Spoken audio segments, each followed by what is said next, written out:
Today, I want to tell you about a ferry crossing.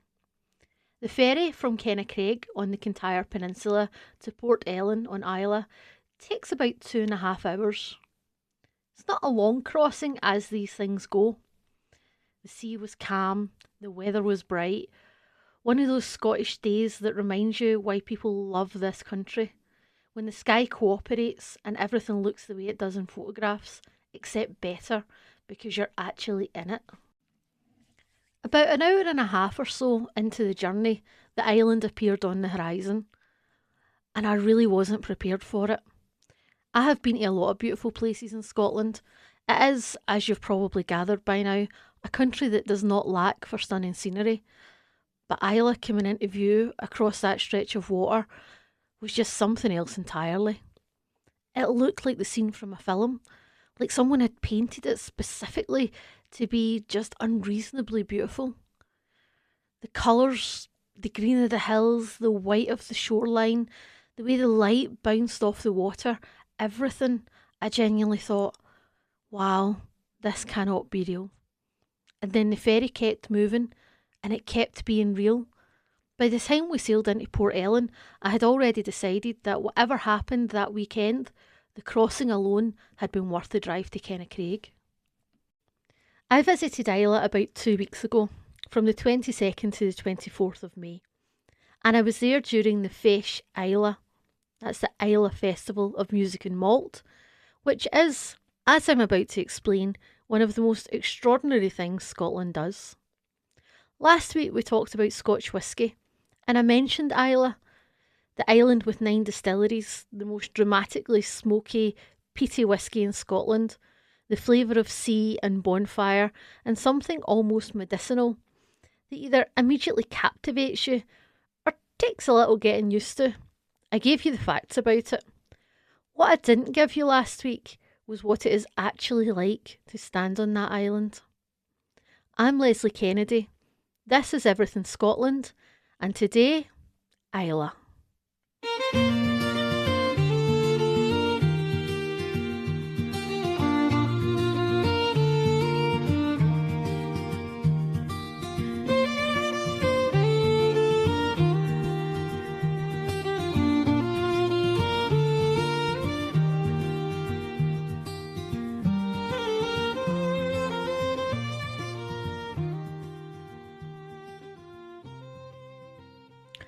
Islay, spelled Islay, is pronounced Islay, not Islay or Islay, and is the southernmost of the Inner Hebrides, sitting off the southwest coast of Scotland. It's roughly 25 miles long and 19 miles wide, has a population of around 3,200 people, with 9 active whisky distilleries. That ratio is, as far as anyone else can establish, unmatched anywhere on earth. The ferry from the mainland comes into Port Ellen, and the thing that immediately strikes you is how compact it is. You're essentially right off the gangway into the middle of the town. There's no buffer, no long walk through a port terminal or industrial area. You step off the boat and you're simply there in Port Ellen, with the small town around you and the sea behind you. It is a small town in a way that genuinely small towns are small, not diminished, just the right size for itself. And I noticed something almost immediately that I have noticed in other small highland and island communities, but rarely so strongly. That feeling of stepping back in time. Not in a negative, nothing has changed since the 1950s way, but in the sense that the pace is just different. The scale is human. People have time to look at you and nod. Drivers wave to you as you drive along the roads.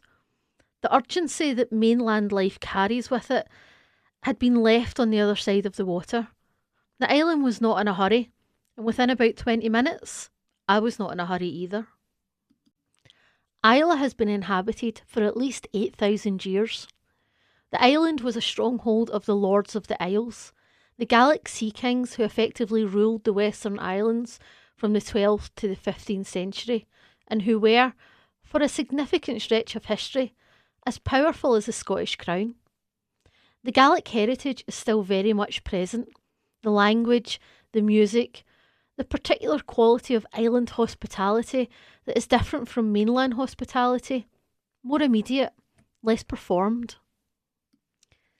And the landscape is not what people expect when they imagine a Scottish island. There's no dramatic mountains, the highest point is around 500 metres. Instead, there are rolling moorlands of peat and heather, long beaches of pale sand, dramatic cliffs on the western shore, and sea lochs cutting the interior. It's gentler than Skye, wilder than Arran, and entirely itself. And the peat is everywhere. You feel it before you see it. On certain days, when the wind's coming in the right direction, you catch the faintest threads of that peaty smoke in the air. The same smoke that goes into the barley at the distilleries and ends up, years later, in the whisky. It's one of those moments of connection that you can read about and understand, but only truly lands when you're standing in the actual place, breathing the actual air. The whisky tastes of this island because the island smells of this whisky. They're the same thing, expressed in different forms. And standing there, breathing that air, you finally understand it. And the people, around 3,200 of them, on an island where everyone seems to know everyone, where the distilleries are not some distant corporation, but employers of neighbours, where the festival committee are genuine locals, the woman who runs the local cafe, the man who drives the bus, the person who works in the hospital. Island communities have a particular quality, a closeness that you can feel, insular from outside and profound when you get inside it. I experienced that firsthand during my weekend there, in a way I had not expected, and we'll come back to that. There are 9 operating whisky distilleries on Islay. We covered what makes Islay whisky distinctive last week, the coastal peat, the particular character of smoke and sea that defines the style. But I want to talk today about the distilleries as places, because visiting a working distillery on Islay is not like visiting a distillery anywhere else. The island is in them. You can feel the specific geography of where you are in the whisky you're tasting. That connection between place and product is real and it's tangible, and you understand it most clearly when you're actually there. We visited Ardnahoe first. It opened in 2018, the newest of Islay's distilleries, and it sits on the northeastern coast with views across the Sound of Jura. And I will come back to that when I talk about Bunnahabhain. But first, the tour. I need to tell you about our guide at Ardnahoe, because in 17 years as a police officer and several years as a tour guide, I have met a lot of people doing a lot of different jobs.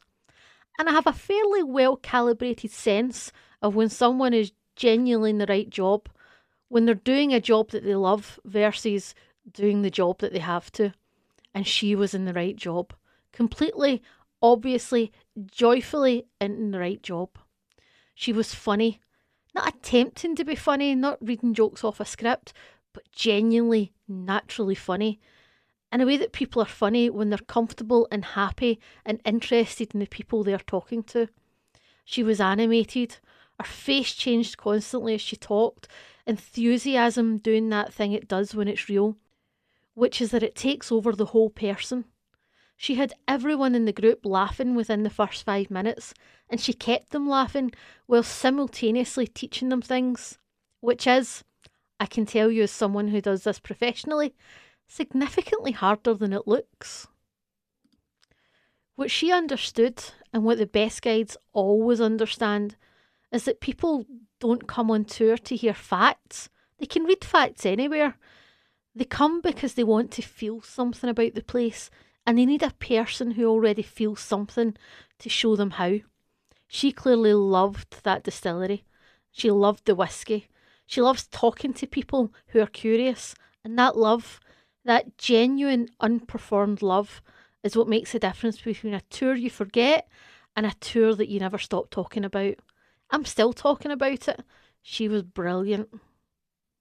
And then we went to Bunnahabhain, pronounced approximately Bunnahabhain, on the very northeastern tip of the island. Getting there requires a single-track road of some ambition. The drive to Bunnahabhain is one of those Scottish drives that justifies itself entirely, regardless of what you find at the end of it.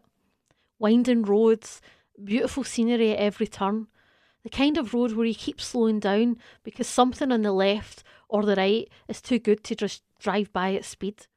And you keep having to remind yourself that you're trying to get somewhere.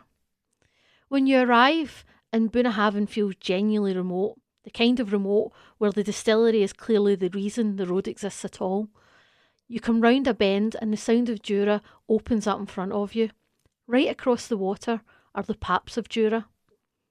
If you don't know the Paps of Jura, they are 3 rounded quartzite mountains on the island of Jura, across the narrow sound. And they're the kind of view that makes you stand still. There is something about their shape, their scale, the way they sit on the water on a clear day that's simply arresting. You look at them and you feel correctly sized, which is not an uncomfortable feeling, it's a clarifying one. I stood there for a while looking at the Paps of Jura across the water and I felt very glad to be alive, which is ultimately what good landscape does. Our next stop of the day was Fèis Ìle, which unfortunately was closed when we arrived. A reminder that even a trip planned around distilleries cannot control everything, and Islay will occasionally make its own decisions about your itinerary. That's fine, the island is worth forgiving. Finally, we went to Bowmore, the oldest distillery on Islay, established in 1779, sitting right on the shore of Loch Indal in the village of the same name. We didn't tour Bowmore on this occasion, but we did visit the gift shop, which is a very well-stocked gift shop, and I will leave it at that. But what I want to tell you about is the location, because the location is extraordinary. The distillery buildings sit right at the loch side. You can stand outside and look across Loch Indal, and then turn around and see the distillery walls, and then look up the hill to the round church. Bowmore's famous round church, built without corners so the devil would have nowhere to hide. Practical thinking, very Islay. The whole scene is incredibly picturesque, in a way that isn't contrived or curated. It's just genuinely beautiful, and it has been that way for over 200 years. The distillery was here before most of the things we consider old were built. And then, on our way back to Port Ellen, entirely unplanned, entirely wonderful, we found the Islay Rum Distillery. We spotted an open day sign as we were driving along the road and stopped on impulse. Well, it would have been rude not to. And this is one of the things I want to say about Islay. Stop on impulse. The island rewards it. The Islay Rum Distillery occupies a beautiful Art Deco building in Port Ellen that used to be a lemonade factory, still known locally as the Old Lemonade Factory, which has been lovingly restored and turned into Islay's first and only rum distillery. First and only rum distillery on Islay, that is. It's genuinely a lovely building, the kind of building that makes you glad someone cared enough to save it, rather than let it fall down. And the rums were delicious. I tried a couple of different ones and a rum cocktail. It's good to be thorough. And the one that surprised me most was their overproof. Now, high-strength spirits are not always kind.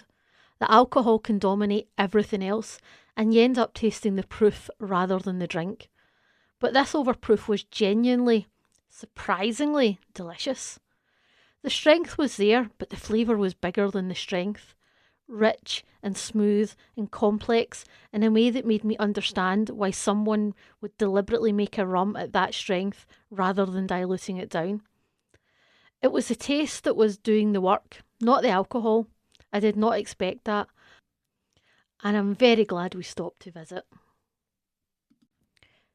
Fèis Ìle means Festival of Islay in Gaelic. It has been held every May since 1986. And this year, 2026, marks the festival's 40th anniversary. It has grown from a small community celebration into one of the most extraordinary whisky and music events in the world. Each of Isla's distilleries holds its own open day during the festival.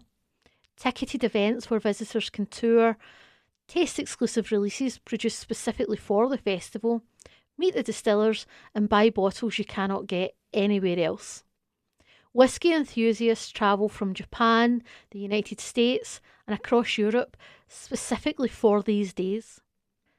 Some festival bottlings sell out within minutes of being announced. The island of 3,200 people absorbs all of this and somehow holds it together. It manages. It always manages. But Fèis Ìle is not only whisky. The music, the traditional Gaelic music, Scottish folk, the island's own tradition runs through the whole week. Concerts, ceilidhs, informal sessions in pubs, children's events, community gatherings. The festival is, at its heart, a celebration of Islay being Islay. The whisky brings the world to the island. The festival makes the island itself the point. Our first night in the island was Friday the 22nd of May, and the first thing that happened was seeing the parade through Port Ellen. The parade was led by a pipe band, because of course it was, this is Scotland. And then, behind the pipes, came the Fèis Ìle committee, dressed in 1980s style shell suits. Shell suits! In every colour shell suits came in the 1980s, which was all of them, simultaneously. They were magnificent. The committee, these are the people who have spent months planning and organising and worrying about the festival, all voluntarily, had decided that the correct way to dress for the night of the parade was to dress themselves in the most aggressively dated sportswear in existence and parade through Port Ellen behind a pipe band looking absolutely delighted with themselves.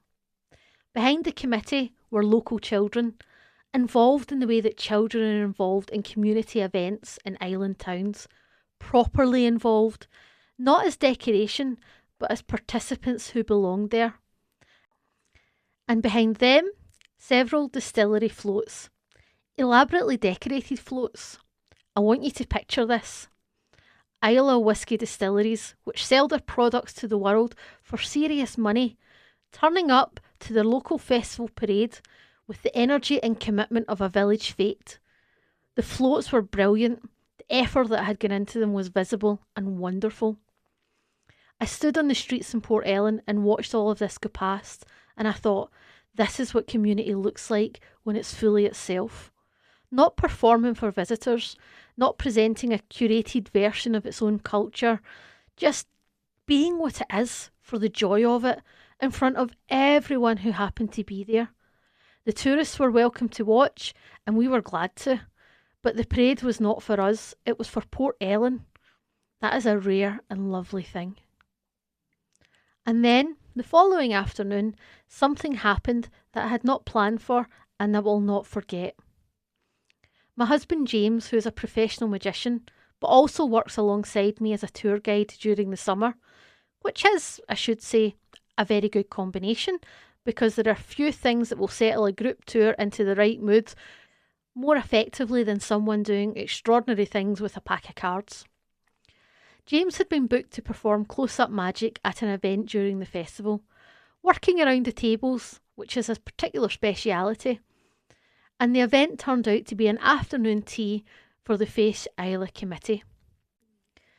The event was held at the island's Gaelic Centre.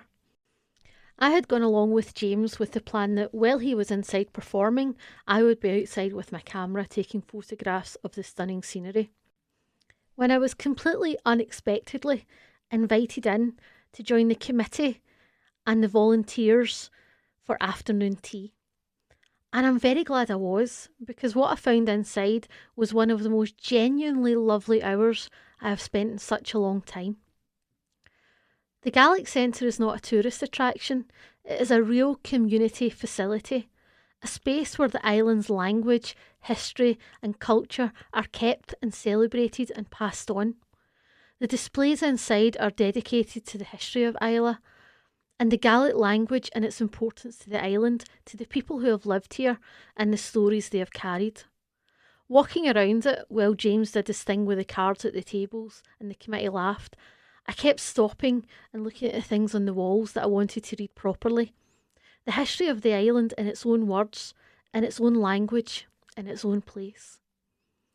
And the committee themselves and the volunteers who I got to sit with, the people with jobs and families and full lives who give an enormous amount of time to this festival because they love the island and they truly believe in what the festival does for it.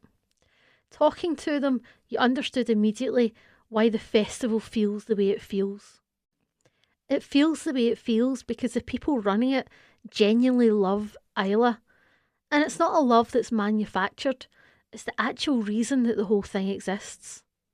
I learned things about island life in that room that I could not have learned from a book or a documentary, or even from walking around the island by myself. The particular reality of living somewhere small and beautiful and visited and sometimes overlooked. The things that sustain community when the ferry is the only way in and out, and the winter is long, and the nearest large town is an hour and a half away. The quiet, enormous pride in what has been built here and what continues to be maintained. I went to Islay expecting to come back with stories about whisky. I came back with that, but I also came back with something I hadn't been looking for, which is sometimes the best kind of thing to find. A clearer sense of what Scotland actually is when you get past the scenery and the history and the romantic image of it. It is the people, it's the community. It's a room full of volunteers in a Gaelic Centre on a Saturday afternoon, eating sandwiches and watching a magician and caring very much about the island they live on. I want to say something about Islay that matters beyond the whisky, which is extraordinary, and beyond the festival, which is wonderful. Islay is one of the places in Scotland where you can see very clearly what the country is trying to hold on to and what it is at risk of losing. The Gaelic language is alive on the island. In a way it is not alive in most of mainland Scotland. The community is real and functional and tight in a way that larger populations rarely manage. The landscape has not been dramatically altered by development. The distilleries, some of them now owned by multinational corporations, still feel, when you visit them, like they belong to the place. Because in a meaningful sense, they do. The people who work in them live on the island. Their children go to the island schools. Their relationship to the land and the peat and the water that goes into the whisky is not abstract. It is daily life. But island communities face pressures. Young people leaving, housing costs rising as somewhere beautiful becomes sought after.